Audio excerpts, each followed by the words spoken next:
voy a permitir presentarlo a ustedes para que sepan de dónde nos acompaña el doctor Robles, agradeciéndole también su presencia. El doctor Héctor Manuel Robles Berlanga es profesor de la Universidad Autónoma Metropolitana. Él tiene un doctorado en desarrollo rural, es investigador miembro de la Red de Gestión Territorial, miembro del Consejo Editorial de la Jornada del Campo, miembro del Consejo Editorial de la revista Mundos Rurales y es coordinador también ejecutivo del sitio web Subsidios al Campo en México. El doctor Robles Berlanga es investigador en temas de política pública para el campo, tenencia de la tierra, mercado de la tierra, actores agrícolas y nueva ruralidad. El doctor Robles ha estado colaborando directamente con Silvia Hernández, la gerente del Hub Bajío, quien nos ha referido amablemente a este Brown Bag Seminar. Doctor, muchas gracias. Buenas tardes a todos, ¿no? Agradezco la invitación al CIMIT, ¿no? Para presentar algo que lo venimos haciendo, no solamente yo, sino un conjunto de personas desde distintos ámbitos, ¿no? Ya lo mencionábamos, desde la academia, ¿no? Desde la sociedad civil y también desde la incidencia, ¿no? Tratando de influir en las políticas públicas nacionales, trabajando directamente con el gobierno mexicano, ¿no? Entonces, la experiencia que vamos a mostrar es producto de este conjunto de trabajos y de la discusión con distintos actores, lo que nos permite, digamos, hacer una reflexión y poderlo discutir con ustedes, ¿no? La inclusión social productiva, ¿no? Es un tema que ha adquirido importancia en los últimos años y parte de un principio básico, ¿no? Es si los pobres pueden ser productivos, ¿no? De ahí es dependiendo cómo resolvamos esta pregunta, vamos a decidir si intervenimos con ellos de manera productiva o lo seguimos atendiendo desde la vertiente de la política social, de lo que se conoce como las transferencias monetarias condicionadas, ¿no? Entonces, me voy a permitir, ¿no? ¿Cuál fue la inquietud y el interés nuestro, ¿no? Es la línea verde que ustedes están viendo, es el comportamiento del presupuesto en el caso mexicano, lo que se conoce como el presupuesto especial concurrente, y veíamos que se fue incrementando, ¿no? Especialmente desde el 2003 hasta el 2015. ¿Sí? Sin embargo, en la medición de la pobreza que hace el propio Coneval, no se reflejó ningún impacto positivo, ¿sí? Y entonces lo primero que nos pone en la discusión como un tema es, ¿teníamos dinero o no teníamos dinero? Vemos que sí hubo dinero, ¿sí? Y que entonces el problema central de la eficiencia o de los resultados de una política pública no tiene que ver con los recursos económicos, sino con el diseño de esa política pública, ¿no? Entonces dijimos, bueno, ¿cuáles son las razones de que este presupuesto no haya tenido los efectos que se buscaba, ¿no? Y empezamos a encontrar las primeras características, ¿no? En principio, el presupuesto ha ido decreciendo en los últimos años en términos reales, ¿no? Con respecto a su año anterior, y debemos esperar en el 2018, incluso ya lo anunció el secretario de Hacienda, que no va a haber más presupuesto, que tenemos que ajustarnos, y es muy probable que en el 2019 gane quien gane la presidencia de la República, el mismo comportamiento, ¿no? Entonces tenemos que pensar que no va a haber más dinero, ¿no? Para los programas públicos destinados al campo mexicano, ¿no? Que a lo mucho vamos a tener alrededor de lo mismo que tuvimos en este año, y tenemos que hacer políticas que tengan resultados distintos, ¿no? Y el segundo tema que pongo en la discusión es cómo estamos atendiendo el campo. El presupuesto especial concurrente se divide en 10 vertientes de apoyo. Está la social, que son todos los programas que maneja la Secretaría de Desarrollo Social, ¿sí? Transferencias monetarias condicionadas, es decir, lo que es Prospera, lo que es adultos mayores, Seguro Popular, etc. Los de infraestructura, salud, que son los más importantes, y el presupuesto que tiene que ver con competitividad, que tiene que ver con los apoyos productivos, ¿no? Los que están fundamentalmente en el Ministerio de Agricultura son, ¿no?, el cuarto componente que tiene más presupuesto, ¿no?, durante 2017 y lo vamos a ver más adelante, el comportamiento del presupuesto de cómo se ha dado en los últimos años. Entonces el mensaje que nos mandaron, ¿no?, es que se veía el campo como un campo de pobres, ¿no? El campo son pobres y entonces démosle los recursos de la vertiente social. Y esta es una de las preocupaciones centrales, ¿no?, que consideramos que no debiera de ser. Nosotros decimos que los productores son productores, aunque sean pobres, y que tendríamos que verlos con esa mirada distinta, ¿no? Y como la pobreza no mejoró, pues qué más razón de verlos de manera diferente, ¿no? Y vean, comparando ya la vertiente social con la vertiente de competitividad, vemos que a partir de que se creó el programa especial concurrente, que es mandato de la Ley de Desarrollo Rural Sustentable, este fue subiendo mientras que el de competitividad se fue quedando. Este es un poco lo que decimos que debe de cambiar, ¿no?, que debemos de apostarle de manera diferente, ¿no?, sin necesidad de más recursos, ¿no? Y otra es que dividimos al país, ¿no? En las partes de color rosa es donde la Secretaría de Agricultura invierte más, y en las partes moradas, ¿no?, es donde el Ministerio de Desarrollo Social invierte más.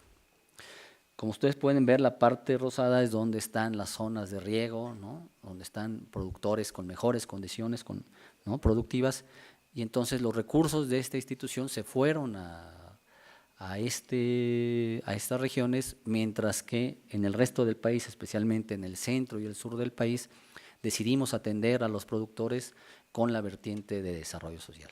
Entonces, no solamente definimos una política, digamos, de darle más recursos a la parte social, sino también una política bimodal, ¿no?, separando a los productores en dos grandes grupos, ¿no? Esta es otra de las cosas que se vienen planteando que debieran de cambiar, ¿no?, porque muchos de los recursos importantes que tenemos están precisamente en el centro y en el sur del país, ¿no? Otro elemento que nos habla de por qué el presupuesto no ha tenido resultados es que se ha centrado en bienes individuales privados, ¿sí? Los recursos van directamente a un grupo de personas, ¿no?, y esos recursos en ese momento se convierten en recursos para ellos y no necesariamente han dinamizado o han logrado, ¿no?, impactar en sus regiones, ¿no?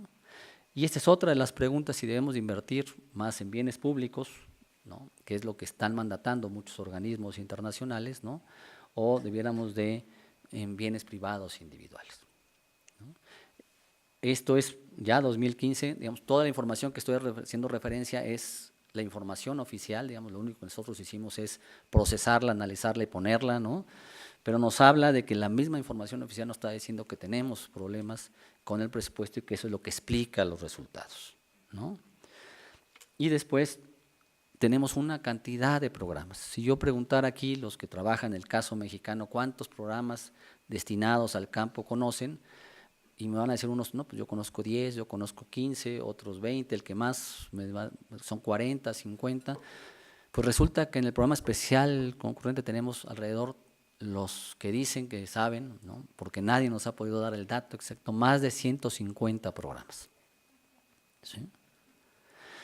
Cuando esos programas analizamos a dónde llegan, nos encontramos, son solamente los de agricultura ya en el 2015, que prácticamente son Proagro, Seguro, el catastrófico, ¿no?, que es Cadena y Progan, los que están llegando a la mayoría de los municipios, ¿no?, que tenemos al menos un beneficiario en un municipio. La del lado extremo tiene incorporados los programas sociales y vamos a encontrar que los de color amarillo son los de la vertiente social. Entonces, otra pregunta que estamos haciendo es, ¿qué sentido tiene tener una estructura programática de tantos programas si al final de cuentas los distintos estudios marcan que solamente llegan 2 o 3 programas al conjunto de los productores? Y los que más llegan son de la vertiente social.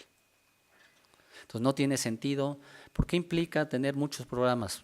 Dispersión de la acción gubernamental, pulverización, captura de estos apoyos por un sector de la población, ¿no?, esfuerzos de evaluaciones, de supervisión, de seguimiento, ¿no?, incluso lo que más llama la atención es que hay programas en el mismo Ministerio de Agricultura en Zagarpa que están en distintas áreas.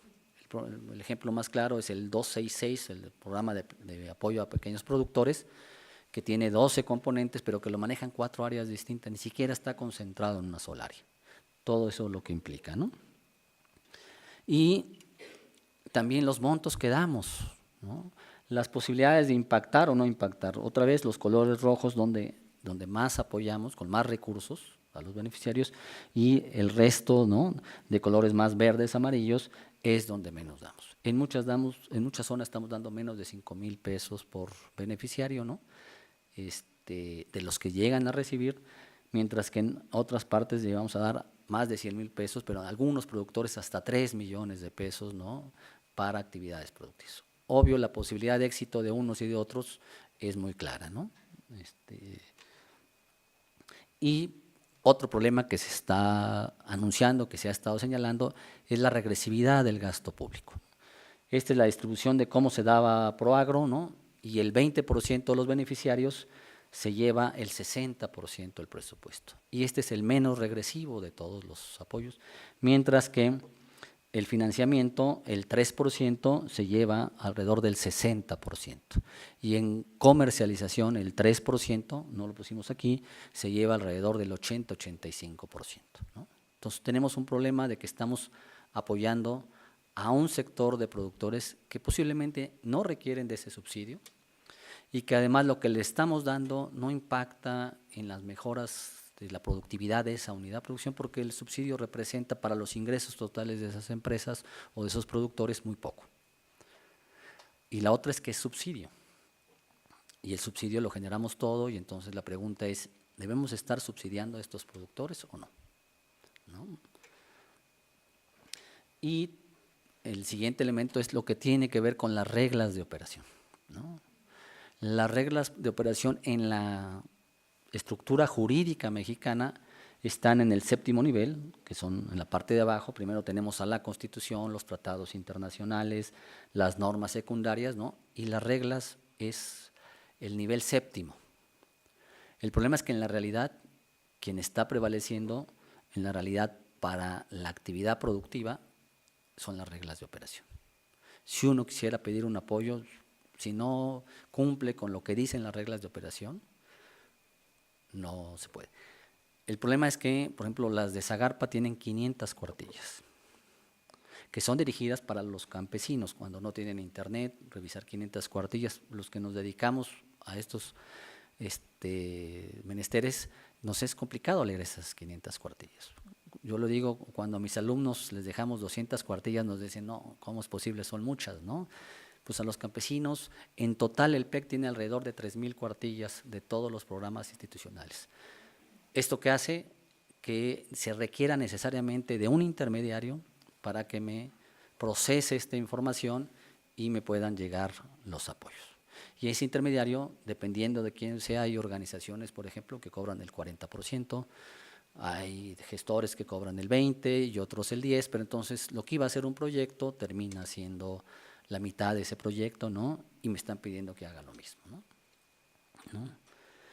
Eso es, digamos, las razones de que nos empiezan a explicar o nos dicen por qué el presupuesto público, a pesar de haber sido creciente, no tuvo los resultados que se esperaba de él, ¿no? Y por lo tanto tendríamos que cambiar la política pública, ¿no?, para que tuviéramos mejores resultados. Y parte de este paradigma, ¿no?, que les decía yo, los productores, los campesinos de 5, 10 hectáreas, de 15, ¿son productivos o no son productivos? ¿Pueden producir los alimentos para este país o no? Dependiendo de esa respuesta, es la política pública que vamos a generar. Y son 4, ¿no?, que hemos escuchado recurrentemente. No tienen potencial productivo, ¿no?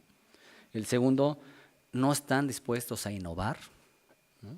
El tercero, no van a garantizar los alimentos para la población y no se organizan. Esto lo escuchamos muy recurrentemente desde las instituciones públicas, desde la academia, e incluso de muchos de los productores estos 4 paradigmas, ¿no? La pregunta, ¿son ciertos? ¿No? Ese sería lo que tendríamos que poner a discutir, o estamos partiendo de algo que nos dijeron y que no tiene ese sustento que estamos, ¿no? Nosotros, un grupo, ¿no?, digamos, en el que me inscribo yo, consideramos que los campesinos sí son productivos, que los productores pequeños y medianos sí pueden hacer todas estas cosas, y por lo tanto deberíamos de iniciar lo que es el proceso de inclusión social productiva. El hecho es que no es algo que nosotros hayamos descubierto solamente, sino en muchos lugares se está discutiendo. A nivel internacional, ¿no?, tenemos el caso de Chile Solidario, ¿no?, que parte también de que sí hay posibilidades de hacerlo, el caso de Bolsa Familia en Brasil, ¿no?, la Red de Protección Social en Nicaragua, el Crédito de Desarrollo Humano en Ecuador y el caso de Oportunidades en México, que lo vamos a ver, ¿no? A partir de esto, en distintos gobiernos se planteó la posibilidad de hacer programas de no precisamente trabajar con el Ministerio de Agricultura, que eso es lo que llama la atención, sino trabajar con los ministerios sociales. Organismos que tradicionalmente trabajaban solamente con Zagarpa, como es FIDA, es FAO, ¿no?, empiezan a voltear hacia los ministerios de desarrollo social y están tratando con ellos de trabajar todo lo que es la inclusión social productiva. ¿Y por qué es ese razonamiento? A mí lo que me ha impresionado es la coincidencia en todos esos países, que es muy difícil modificar esta percepción de la agricultura que tienen los ministerios de agricultura, que están acostumbrados a trabajar con un sector de la población y que por lo tanto concentran sus recursos ahí y te contestan, te dicen, no, es que eso no se puede hacer.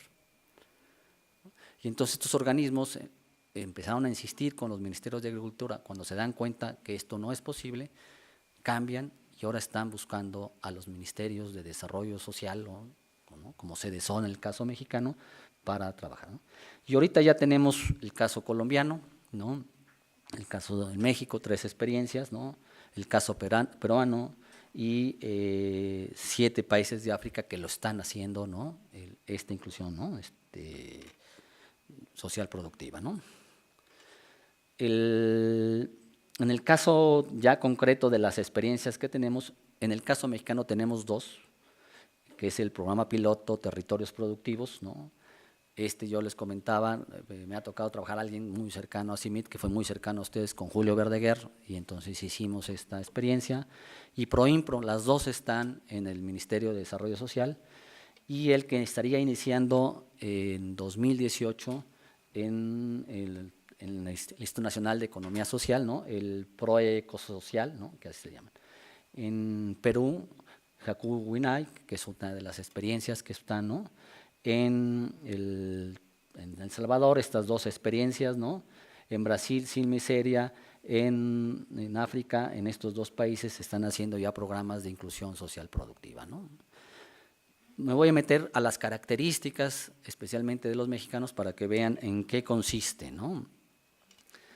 Primero partimos de tratar de demostrar de que en el caso mexicano los pequeños agricultores representan un gran valor para este país. Y entonces lo primero que decimos es que 7 de cada 10 productores en este país tienen 5 hectáreas o menos y 9 de cada 10 tienen 20 hectáreas o menos.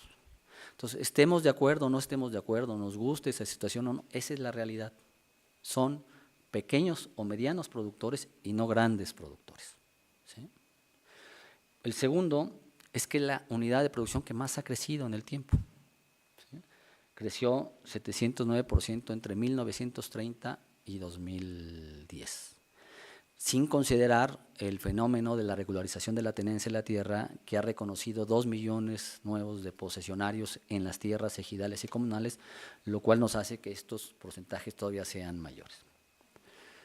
Pero curiosamente generan 6 de cada 10 empleos pagados, porque es natural que mucha de esta agricultura fuera el trabajo familiar, no, son empleos pagados, ¿sí? Aportan de granos básicos el 40% de la producción y de cultivos ahora que se están poniendo como referencia, como el aguacate, como hortalizas, etcétera, ¿no? Caña, café, etcétera, que son los que generan la balanza positiva, aportan el 50%, ¿sí? 7 cada 10 productores de maíz son menores de 5 hectáreas, 6 de cada 10 de frijol son pequeños productores, ¿no?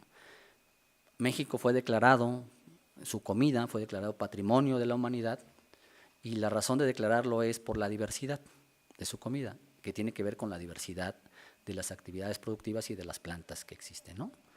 Este logro, digamos, ¿no?, es producto de la pequeña agricultura, no de la gran agricultura, porque la gran agricultura está concentrada en 10 productos, ¿no? Y entonces, quien dio la posibilidad de que fuera este reconocimiento fue, ¿no? Incluso, algunos, no sé si ustedes han escuchado del restaurante El Puyol, ¿no?, que está catalogada dentro de los 50 restaurantes más importantes, es el 10º, ¿no? El martes próximo en Xochimilco va a ser un evento, ¿no?, de los chefs, de los principales chefs en las chinampas de Xochimilco para lo que están haciendo de siembra, etcétera. Ellos están valorando la pequeña agricultura. Entonces decimos, cuando uno empieza a ver todo lo que hacen, dice, vale la pena apostarle. Y a mí me han preguntado, ¿es posible que se tenga éxito con un programa de agricultura pequeña? Y yo he dicho, la certeza no la tengo, que yo les pudiera decir, va a funcionar al 100%. Lo que sí creo es que lo que hemos hecho en los últimos años no ha funcionado y que tenemos que apostarle a algo distinto y tenemos que buscar opciones y soluciones, ¿no? Y entonces ahí empezaron estos 3 programas. Este empezó en el 2013, en el diseño, que se llama el programa piloto Territorios Productivos. Precisamente se le puso piloto, por lo que queríamos hacer es aprender, ¿no? No llegar y decir, así lo diseñamos. Incluso hace rato yo platicaba lo de los académicos, ¿no?, que los académicos diseñan muy bien, pero nunca lo ponen a prueba, ¿no?, y las experiencias después no son muy exitosas, ¿no? Entonces, nosotros pedimos que no apareciera en el presupuesto, ¿no?, en una partida presupuestal, para que no tuviera las presiones y aprendiéramos de él, ¿no? Y es precisamente reducir ¿no?, las condiciones de pobreza, ¿no?, y aumentar la productividad, ¿no? Eso es el propósito, esos eran los propósitos que se plantearon en el programa: aumentar la productividad de los factores de producción, sus ingresos, la producción de alimentos y exceder efectivamente a las políticas públicas que existían en el país, ¿no? La población eran hogares beneficiarios de Prospera, ¿sí?, que habitaban en municipios, en los primeros 402 municipios de la Cruzada Nacional contra el Hambre, y fueran pequeños agricultores, y elegimos a 10,000 familias en estos estados, 14 territorios funcionales que agrupan 82 localidades. Y hay un concepto, territorios funcionales, ¿sí? Los territorios se construyen, ¿no?, identificando primero dónde están estas poblaciones de Prospera, etcétera, y después buscando un centro de población, una localidad, ¿no?, en este caso, ¿no?, una localidad grande, ¿no?, que pudiéramos identificar cuáles eran los vínculos entre esta ciudad o ¿no?, poblado intermedio con respecto a las otras localidades que están dispersas, ¿no? Incluso en algunos casos, como en el Guatemala, establecimos 1 hora de distancia en vehículo, ¿no?, para que nos permitiera, y a partir de eso empezamos a buscar la información de cuáles eran las relaciones que están.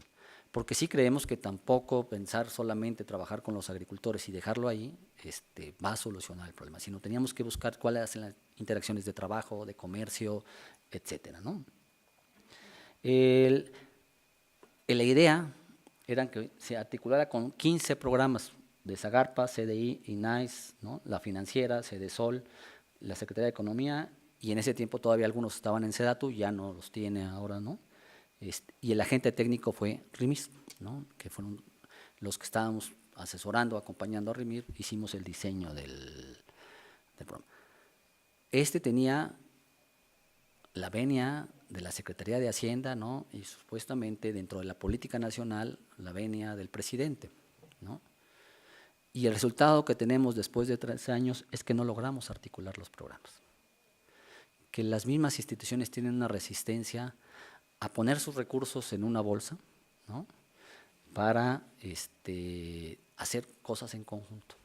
Todos nos dijeron, no, es que yo ya tengo a quien estoy atendiendo, sí estoy yendo a las mismas zonas donde tú vas, pero yo voy a llegar por mi lado, ¿no? Todos los problemas que nos podemos imaginar, ¿no? Además, Prospera tenía dos debilidades. Primero, no tenía un recurso propio que pudiera invertir o que pudiera poner para el desarrollo productivo. Requería forzosamente de que estas otras instituciones fueran y lo acompañaran, ¿no? Y segundo, no tenía un área, ¿no?, que tuviera expertise en cuestiones productivas. Es muy bueno en la parte social, ¿no?, tiene un padrón excelente, tiene identificado cuáles son los problemas, cómo llegar, cuáles son las dificultades, qué hacer, etcétera, en esa parte, pero en la parte productiva no tenía alguien que le dijera cómo hacerlo, ¿no? Y esa es una de sus dificultades. Y la otra, las disposiciones. Nosotros planteamos que dentro del proyecto el recurso, en lugar de llegar a las instituciones, debería de llegar a los grupos organizados. Entonces, el primer temor es, hijos, es que les vamos a dar el dinero a ellos, se lo van a llevar, se lo van a desaparecer, etcétera, ¿no? Y segundo, que no hay las reglas de operación, no permiten en muchos de los programas hacer eso. Y nosotros les decíamos, si queremos explorar esta posibilidad, creemos que es posible hacerlo, pues necesitamos modificar algunas cosas. Y a la fecha no hemos logrado, ¿no? Pero esa es la primera experiencia que está funcionando, ¿no?, con estos problemas que les estoy señalando, ¿no? Y el agente técnico, ¿no? Y el FIDA ha participado, digamos, con algunos apoyos, ¿no?, para que se puedan desarrollar estos, ¿no? El segundo, que es curioso, lo que hacemos siempre en los gobiernos, en el gobierno mexicano, es que nos gusta repetir, ¿no? Y en el mismo Prospera construimos el programa de inclusión productiva, que se llama ProImpro, ¿no? La única diferencia es que aquí va a Guerrero, va a Hidalgo y a Zacatecas. El agente técnico es la Universidad Autónoma de Chapingo, ¿no? Pero es de alguna manera también promover el acceso de las familias pobres a los beneficios, ¿no?, a programas de fomento productivo y a servicios financieros, ¿no? Digamos, es un poco lo mismo que territorios productivos, nomás que en 3 lugares distintos, ¿no? También articula 15 programas, ¿no? Y es el mismo problema que se ha presentado de no lograr articular los programas, ¿no? Incluso de la capacidad técnica de los agentes técnicos. Tanto las personas, los técnicos que se han incorporado en territorios productivos como en ProImpro, muchos de ellos no creen que es posible trabajar con pequeños productores. Entonces, cuando el técnico, ¿no?, se va a presentar y va a hacer el trabajo, ya está pensando en que no se puede, ¿no? Y entonces es muy difícil convencerlo de otras, ¿no?, que es algo de lo que tendríamos que revisar en nuestras propias universidades, de cómo modificar ¿no?, esta idea que tenemos acerca, ¿no?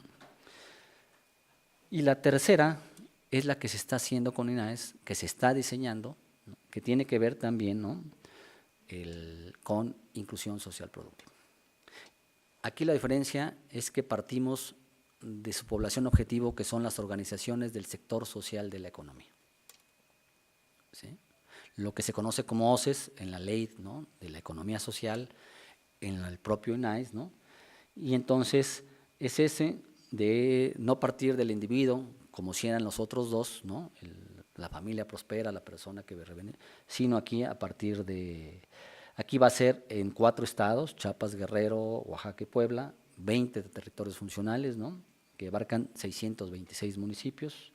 El agente técnico aquí es el FIDA, y los componentes son aprender del modelo, porque lo que queremos hacer es aprender. El segundo es lo que tiene que ver con la inclusión productiva y financiera, y el tercero, lo que tiene que ver con fomento de capacidades. Porque ¿cuál ha sido la experiencia que tenemos? Uno de los señalamientos a las observaciones, y ustedes me podrán decir tal vez más que lo que yo les pueda decir, es que faltan técnicos que acompañen estos procesos. Y técnicos de dos tipos, aquel que esté más cercano a las comunidades que posiblemente no tengan un nivel profesional, que no requiera, ¿no? Pero que acerque a las comunidades a todo lo que se está haciendo, ¿no? Que esté buscando, etcétera.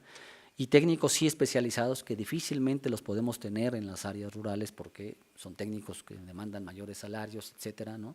Y las instituciones ahorita no tienen esos recursos, ¿no? Y entonces ellos difícilmente se van a incorporar, pero si los llevamos en momentos específicos podrían hacer. El otro elemento, es posible que ellos ahorren, ¿no? Que reciban financiamiento. Nosotros hemos visitado ahorita cerca de 30 experiencias y es impresionante, ¿no? Los pobres también están ahorrando, ¿no? Y proyectos que están funcionando, ¿no? A partir de esta, ¿no? De esta experiencia, ¿no? Estas son las 3 experiencias gubernamentales, ¿no? Que de alguna manera se están haciendo, que podrían marcar lo que sería el cambio en la política pública, ¿no? Hacia un futuro, ¿no? En la idea de que sí podemos trabajar con este sector, porque al final de cuentas es el que está ahí. Digo, si uno quisiera cambiar la realidad, pues la realidad es esa, ahí están. Tienen los recursos, ahí es donde se captura el agua, incluso en la Ciudad de México, yo siempre pongo el ejemplo de las zonas rurales, ¿no? La mitad del territorio de la Ciudad de México o del Distrito Federal, la mitad es rural, ¿no? Pero la mayoría de la ciudad no lo ve, pero la sobrevivencia de la ciudad depende de esas áreas, ¿no? Y a partir de ahí, el gobierno mexicano de alguna manera ha tratado de modificar su política y creó el S266, ¿no? El programa de apoyo a pequeños productores, que surgió con 6 componentes en el 2016 y que ahora está con 12 componentes. Es cuando un ministerio no ve las posibilidades de trabajar. Lo que hizo Zagarpa sí es crear la línea programática, pero pasó componentes que operan como programas propios, ¿no? De un lado para otro, ¿no? Entonces ahí tiene, por ejemplo, FAPA, tiene Arráigate, que es el de jóvenes, ¿no? Que ni siquiera se requiere tener tierra para ser beneficiario, entonces quiere decir que no es para pequeños productores, ¿no? Pero son manejados en áreas distintas, ¿no? No están articulados entre sí, no hay un solo responsable, ¿no? Del programa, ¿no? Y tienen poblaciones, objetivos diferentes, ¿no? Y esto es lo que está sucediendo actualmente, ¿no? Entonces, les hemos señalado, se les han observado desde muchos ámbitos, ¿no? Desde las evaluaciones han marcado estos problemas, ¿no? De cambiar, ¿no? Y nosotros estamos proponiendo que sea la propuesta, ¿no? Sea una propuesta en cadena, ¿no? Que pensemos en nuestros productores, que les demos dar las posibilidades de todos los servicios que se requieren. Se necesitan organizar, pues hay que organizar. Necesitan asistencia técnica y acompañamiento, tiene que estar presente el acompañamiento. Necesitan hacer innovaciones tecnológicas, tiene que estar presente. Y tienen que ver la posibilidad de comercializar, ¿no? Porque si no va a ser imposible, ¿no? Revisando todas estas experiencias de las que hemos recogido, de las 3 experiencias de otras organizaciones, encontramos cuáles son los elementos que han hecho exitoso a muchas de estas organizaciones regionales en México y que estén funcionando muchos de los proyectos después de 30 años. Ya el hecho de haber sobrevivido un proyecto de una organización durante 30 años ya nos habla bien de él, ¿no? Digamos, al menos ahí está. Y a ese grupo les ha permitido, ¿no? Estar en mejores condiciones. ¿Cuáles han sido las razones? Y nosotros hemos encontrado unas características en todos ellos, ¿no? Primero, ¿no? Que todos eligieron un cultivo, ¿no? Que les diera cierta capacidad económica. Ahí está la Tosepan, CEPCO, USIRI, etcétera, que trabajan exclusivamente con café, ¿no? Y empezaron con el café desde el inicio. Y empezaron solamente como productores de café. A lo largo de los 30 años han cubierto toda la cadena productiva. Entonces dijimos, sí se requiere un cultivo, ¿no? Que les genere un ingreso económico, ¿no? Que les permita transitar, ¿no? Y empezar a explorar las posibilidades de hacer toda la cadena productiva. El segundo elemento es que todos tienen sus cuerpos técnicos, ¿no? Incluso algunos de ellos son apoyados por el gobierno con recursos, pero el técnico depende de ellos. Y entonces el técnico responde a ellos y no al gobierno, ¿no? Cuando se le requiere tiene que estar ahí, se le pide lo que tiene que hacer, mientras que el técnico en las otras experiencias, ¿no?, está haciendo informes, está haciendo reportes para las instituciones y no está haciendo el trabajo que tendría que estar haciendo. La tercera, que es muy importante, todos están haciendo innovación tecnológica, ¿sí? Yo acabo de estar con unos de resina en Oaxaca, por ejemplo, y en ese momento estaban los resineros, estaba la empresa y estaba Chapingo y estaban probando 3 formas de resina, ¿no?, 3 métodos para obtener la resina, ¿no? Y uno se dice, si estos productores, ¿por qué están haciendo esto, no? Y ellos vieron la posibilidad, que hay un mercado muy amplio, porque la empresa que está en Nuevo León, que hace el cloro y todo, trae el 70% de su materia prima del extranjero, y vio en estos productores la posibilidad de cubrir parte importante de su materia prima, y están haciendo innovación. Los de café están metiendo variedades para combatir la roya.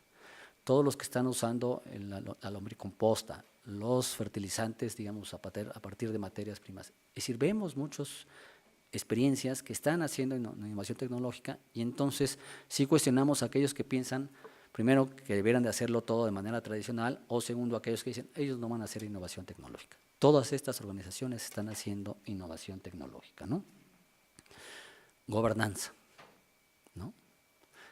Todos tienen procesos de rendición de cuentas, ¿no?, que permiten, digamos, unos mejor o no, más acabados, pero en todos hay rendición de cuentas y en todos hay sanciones graduadas, ¿no?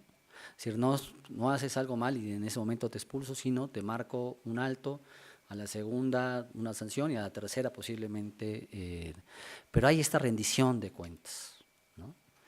El otro elemento es que metieron la diversidad.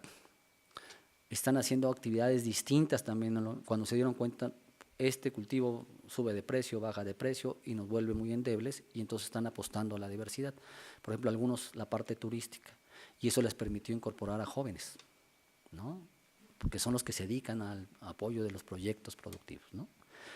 El otro elemento que estamos viendo que incorporaron, ¿no?, están buscando cómo combinar las transferencias monetarias condicionadas, ¿sí?, o los programas de asistencia social con los recursos de ellos. Tienen, digamos, le podemos criticar mucho a los programas sociales, pero tienen una virtud que al darme un dinero cada 2 meses, le permite que muchas de estas familias que organizaron un proyecto no se coman el dinero del proyecto, porque tienen un recurso garantizado. Y entonces eso ha permitido ir consolidando los proyectos.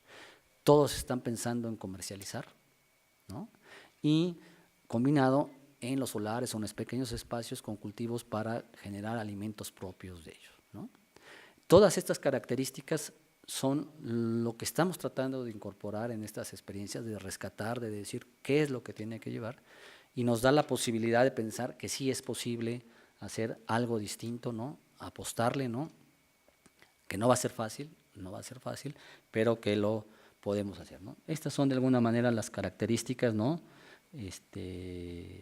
que hacen que, a partir de las lecciones aprendidas, ¿no?, nos diga por dónde ir o por dónde debiéramos de hacer, qué los programas debieran de tener, ¿no?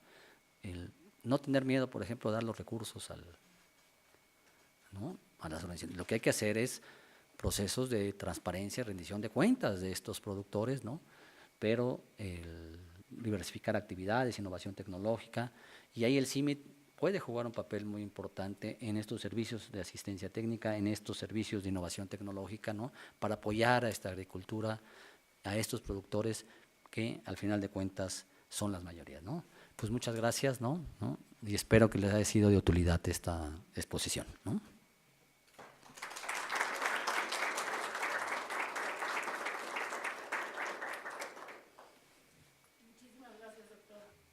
Si nos permite, quisiéramos tomar algunas preguntas de la audiencia. No sé si hubiera alguna pregunta o comentario que quisieran hacer. Si pueden hablar por el micrófono para que nos escuchen también en las diferentes regiones. ¿Lo prendí? Ya. No, mi pregunta es dentro de las últimas elementos que ven crear la cadena de valor. una de las cosas que mencionó fue el hecho de linkear la producción a un cultivo con valor económico, y me da un poco de, como que no va con lo que hablaba al principio de todo el valor que crea la biodiversidad, de la diversidad de la producción de los pequeños agricultores. Entonces no estaríamos llevando a los agricultores a ser un agricultor normal que produce maíz, trigo, y pierde toda la pequeña biodiversidad que lo caracteriza. Eso. ¿Voy contestando una a una o como ustedes gusten? ¿No? Bueno. Es decir, lo que nosotros, la experiencia que nos ha demostrado de las organizaciones que existen en México que sobrevivieron estos 30 años, es que todas ellas empezaron con un proyecto económico. Digo, el caso del café. Incluso empezaron ellos, yo estuve en la primera reunión, por ejemplo, de CEPCO en Oaxaca, cuando desaparece el Instituto Mexicano del Café, y lo primero que les dicen es, señores, ustedes ya van a comercializar o deben de ver cómo van a comercializar ustedes y tienen que empezar a trabajar con. Y entonces verlos, todos ellos indígenas, ¿no?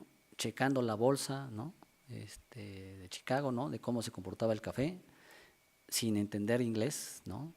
Nadie, ¿no? Y estar ahí tratando de identificar.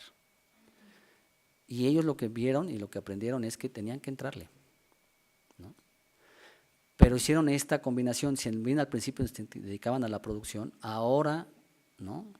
Están comercializando directo, ¿no? Metieron procesos orgánicos ¿no? en muchos de ellos, pero no dejaron el eje alimentario, ¿no? Lo que nosotros decimos es que no podemos partir del eje alimentario solamente, ¿no? Porque al final de cuentas estas unidades de producción requieren cierto ingreso para poder potenciar sus actividades, ¿no? Y entonces lo que decimos es, ese cultivo es el que los va a hacer que se junten, ese cultivo es el que los está llevando hacia afuera y es el que los articula. Y en estas experiencias eso fue lo que lo articuló, pero no abandonando, ¿no?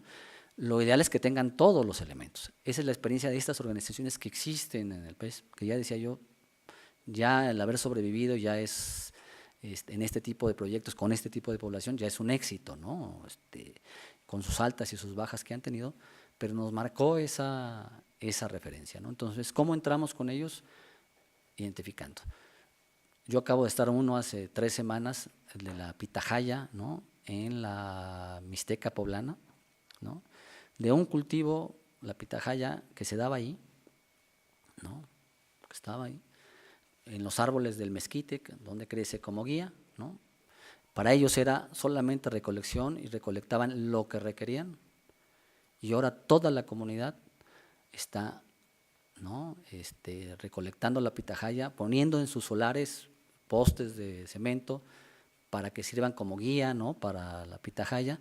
¿Por qué? Porque la están exportando a Japón, ¿sí? Y entonces no requieren de toda la tierra, sino de pequeños espacios, ¿no? Pero lo otro no lo han abandonado, ¿no?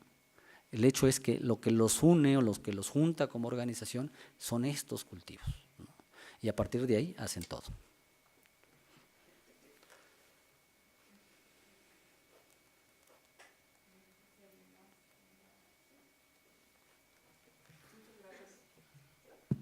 Por una plática muy, muy interesante.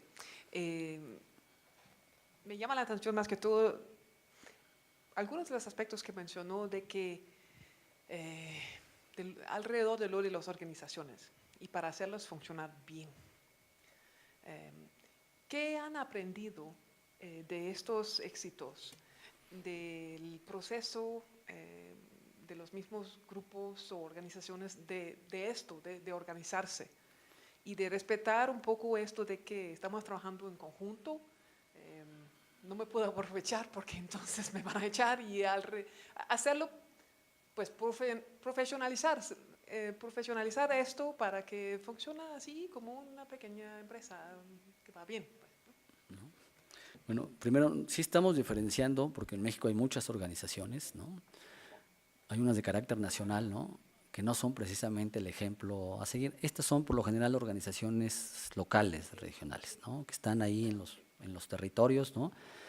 Que a veces sí acuden para algún trámite, ¿no?, a oficinas centrales o acuden a estas organizaciones nacionales para que les ayuden a transitar, ¿no? Pero lo que nos llamó la atención primero a mí es esta graduación de las sanciones.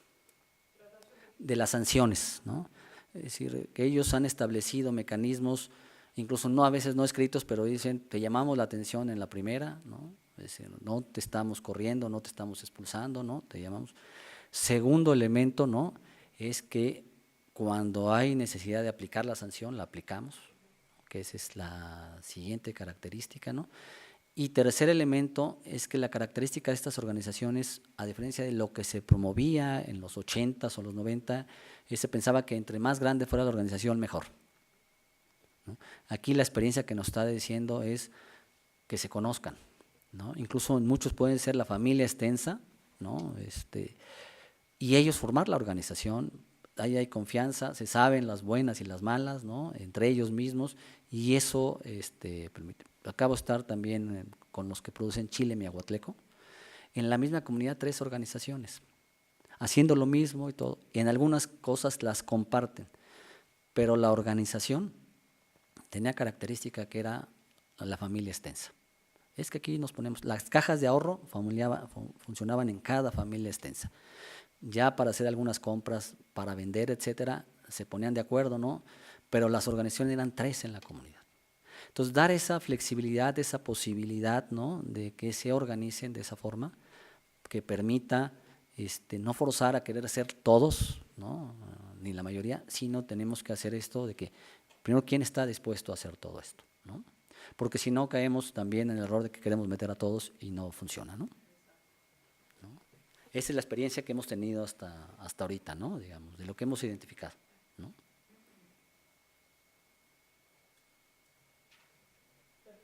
Tenemos también gente que está escuchándonos en línea, entonces lo que queremos pedir es si pueden escribir en el chat su pregunta para que Isabel nos pueda apoyar a leerla. Caro. Gracias, Héctor, por la presentación. El seminario me pareció muy interesante. Yo tengo 2 preguntas en 2 vertientes. Cuando uno piensa en inclusión, lo puede ver de diferente manera, ¿no? Desde la perspectiva de decir, tú lo estás viendo desde una perspectiva más económica, en términos de acceso a todos estos soportes institucionales para volverse más económicamente viables. Pero hay toda una dimensión también social y cultural. Y oyendo tus ejemplos de la TOSEPAN y todo eso, yo recuerdo, bueno, el conocimiento que yo tengo de estas organizaciones es que hubo un trabajo previo de organización político también, en el cual estas organizaciones se pudieron posicionar políticamente y ya actualmente pueden parar obras grandes, ¿no? Entonces, me pregunto qué tanto esta viabilidad de inclusión económica no tendría que estar atadas con otros espacios de inclusión desde la perspectiva política, desde la perspectiva social, y sobre todo pensando en que mucho de lo que hablas es en torno de trabajar en colectivo más que en individual.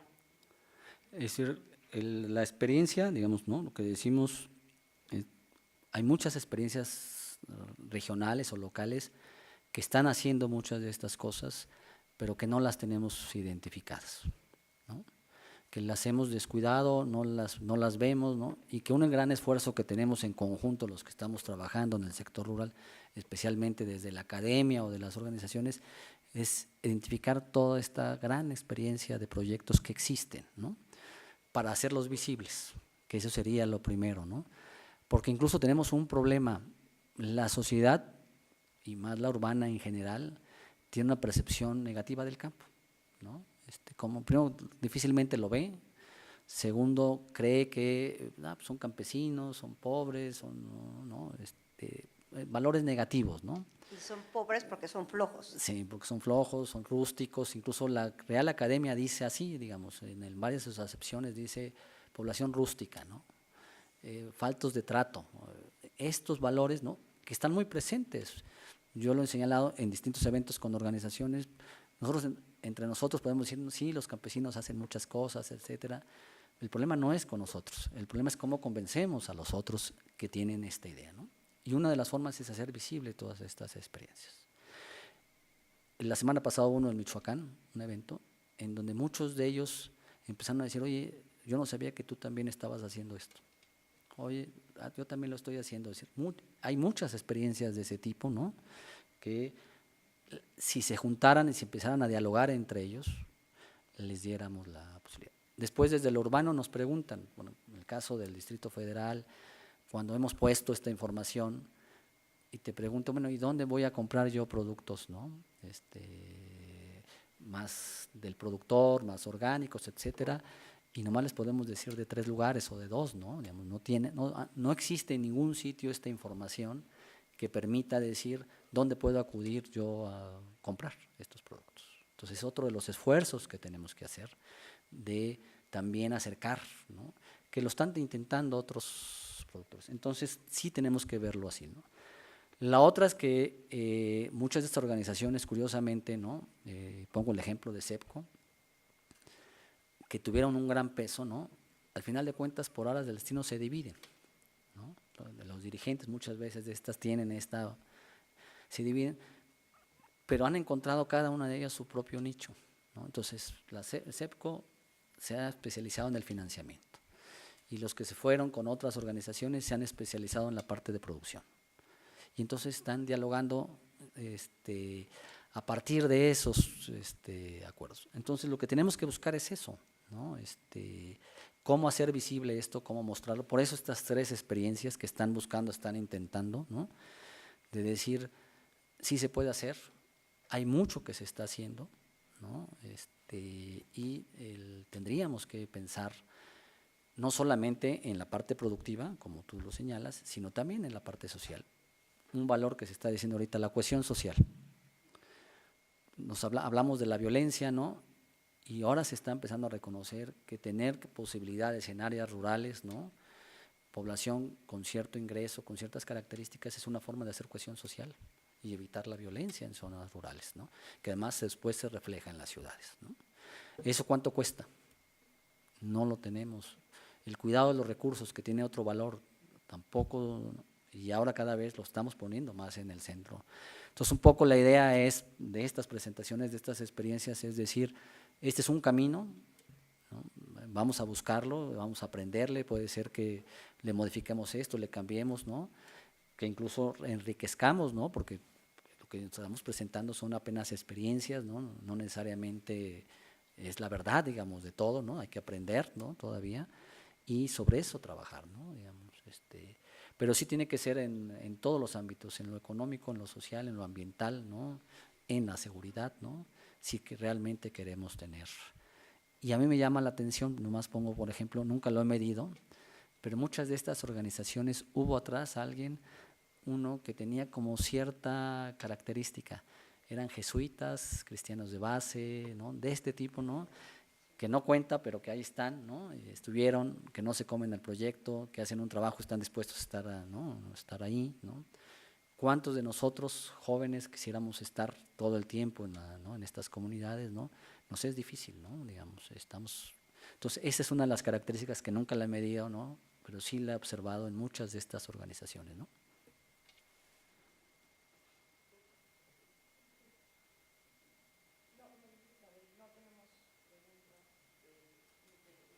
Conectada en línea, no sé si alguien más quiera tomar la palabra. Sí, por favor.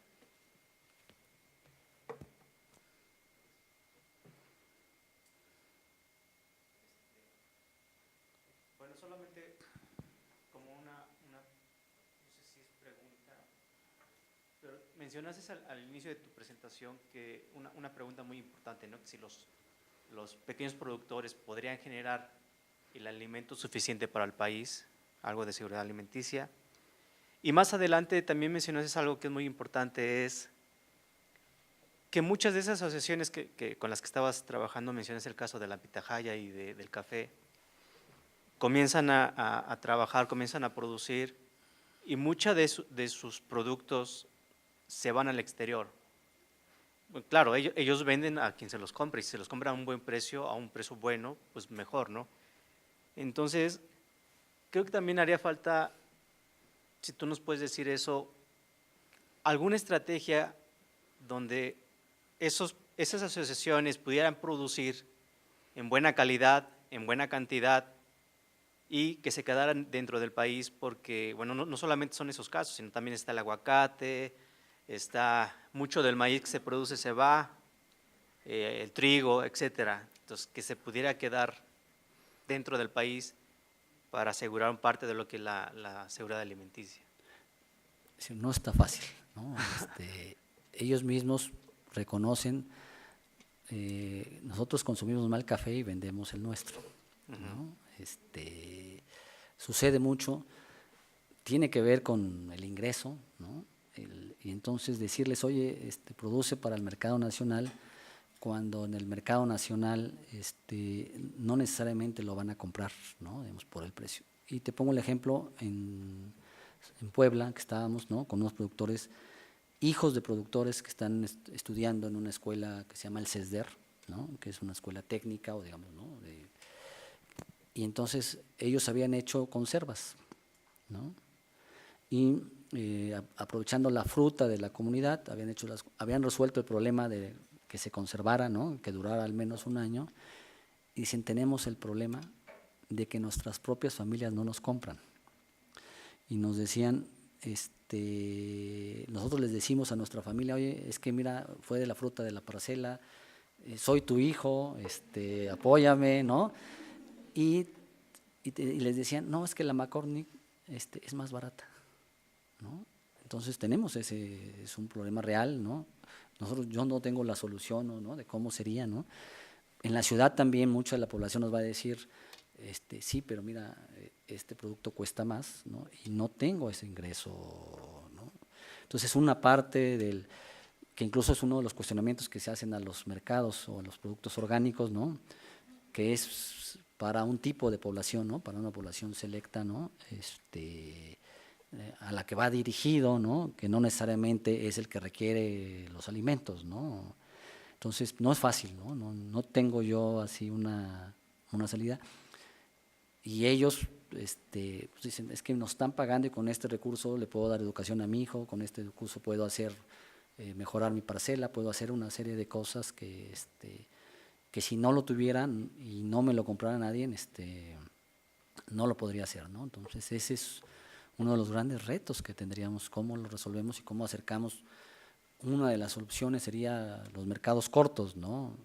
Pero en este país todavía no tenemos muy avanzado esa de poder acercar al productor con el consumidor y evitar estas cadenas intermedias, ¿no? Que permitiera que los precios no fueran tan altos. Pero no es sencillo, no está fácil. No tenemos la infraestructura, las organizaciones difícilmente pueden hacer eso porque no tienen, ¿no? Entonces es algo que más bien nos ayudaran a resolver ese problema. Ahora tenemos otras, en el caso de maíz, ¿no? Frijol, que están haciendo cosas muy interesantes y que están aportando parte importante de la producción que sí están vendiendo, ¿no? Y acabo de estar uno en Campeche, con productores, ellos eran de Jalisco, ¿no? Sembrando maíz, y fueron a decirles a estos productores el costo de cultivo del maíz en estas condiciones de riego, con estas semillas mejoradas, con estos fertilizantes, con estos insumos es tanto. El costo del maíz, ¿no? Si sembramos bajo estas condiciones más orgánico, ¿no? Con fertilizantes creados por nosotros mismos, con lombricomposta, con todo lo que son lixiviados, con control de plagas natural, es un tercio de estos. Y el rendimiento, mientras que acá en Sinaloa llegan el promedio 12, ¿no? Nosotros estamos teniendo 8 o 9 toneladas por. Nada más que cuando vemos costos, quien sale ganando somos nosotros. Y él les dijo dos cosas al productor de estos de Campeche. Les dijo, hay un problema, dejamos de ser productores, ¿no?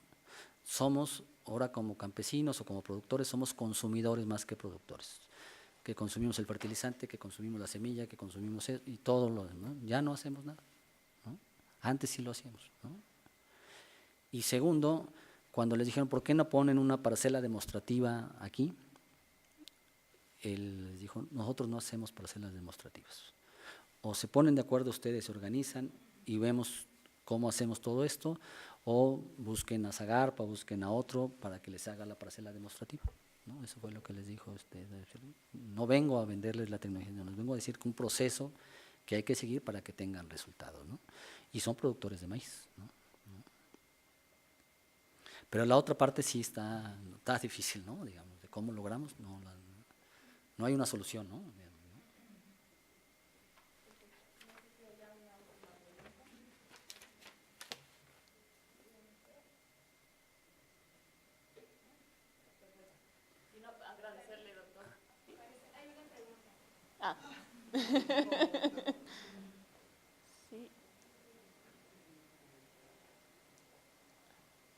La pregunta es, ¿qué se hace para promover la asociatividad de pequeños productores? Nosotros hicimos una guía, ¿no? En el de territorios productivos, incluso la pueden consultar en RIMIS, ¿no? De las experiencias que hemos tenido, de lo que estamos haciendo, de lo que estamos tratando de trabajar. Lo primero que hay que hacer es llegar a la comunidad y poder identificar, ¿no?, cuáles son los distintos actores, ¿no? Y cuando uno hace esa revisión, se dan cuenta que hay muchas estructuras de participación en las comunidades, ¿no? Que no es cierto que no hay organización, ¿no? Hay muchísima organización, nomás que no el tipo de organización que nosotros estamos pensando, ¿no? Entonces, lo primero que yo recomiendo es eso, identificar estos actores que están en las comunidades, ¿no? Que están estas estructuras que pueden ser de distinto tipo, ¿no? Desde las familiares hasta las religiosas que están ahí, porque todas influyen, ¿no? El comisariado ejidal, ¿no? Ahora todo lo que tiene que ver con el municipio tiene mucho valor porque muchos de los recursos llegan por esa vía, ¿no? Entonces, identificar todas estas estructuras de participación, ¿no? Y entonces, a partir de esa identificación, empezar a hacer el trabajo. Segundo elemento que decimos, y lo hemos dicho mucho por territorios productivos, y es una de las experiencias positivas, es que nosotros no venimos a dar proyectos, ¿no? Es más, ni recursos tenemos, ¿no? Así lo decíamos, territorios productivos. Nosotros venimos a hacer un trabajo con la comunidad, ¿no? Porque los desencantos, ¿no?, son grandes, ¿no?, cuando yo prometo algo y no lo cumplo, ¿no?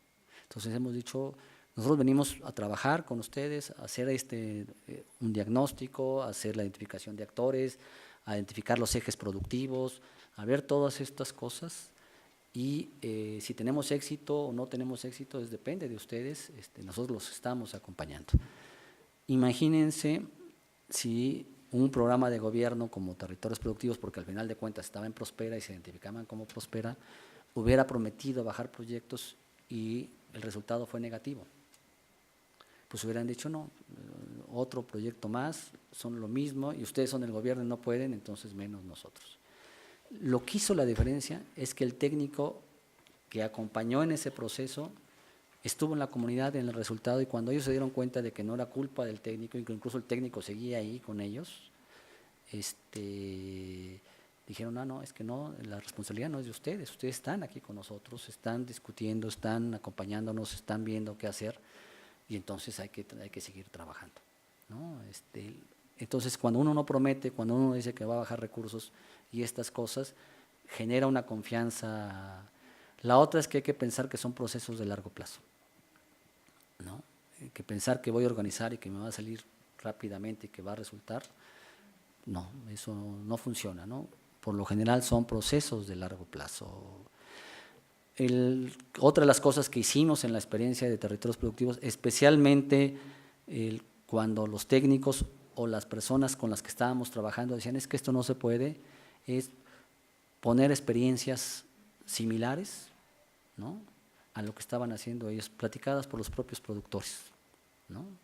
Eso fue muy interesante, porque ya el discurso de que no se podía, cuando lo presenta un campesino, un productor, igual que ellos, y les dice incluso puedes venir a mi parcela y vamos a hacer un recorrido, cambia la sensación de los mismos beneficiarios con los que estamos trabajando, ¿no? Empiezan a ver, oye, pues está igual que yo, está en las mismas condiciones, incluso en algunos casos habla una lengua, ¿no? Y se puede hacer, ¿no? Entonces, este intercambio de productor a productor, ¿no?, y a llevar a los técnicos a estas experiencias con técnicos que lo están haciendo, ha sido otro de los elementos positivos que hemos encontrado en los procesos de organización, porque la gente empieza a ver que es posible, ¿no? Digamos, entonces, de alguna manera, esos son los elementos que yo considero, ¿no? Ganar confianza, pensar que es a largo plazo, ¿no? Que no va a ser fácil, ¿no? Que es difícil trabajar con esta población y que eso es lo que nos va a dar las posibilidades de hacerlo, ¿no? Pues muchísimas gracias, doctor. Agradecerle A una vez ustedes. más la ponencia. Tenemos aquí algunas publicaciones de obsequio para usted de la agricultura oaxaqueña, donde estamos trabajando, de también retratos de las mujeres de maíz en México, entonces algunos obsequios para usted. Muchas gracias, ¿no? Y gracias por gracias. haberme escuchado, ¿no? Varias de estas experiencias las pueden consultar en RIMIS, ¿no? Digamos, ahí tiene varios de los materiales, ¿no? En FIDA también, ¿no? Tiene varios materiales, ¿no? Si quisieran entrar más a detalle de todas estas experiencias, ¿no? Gracias.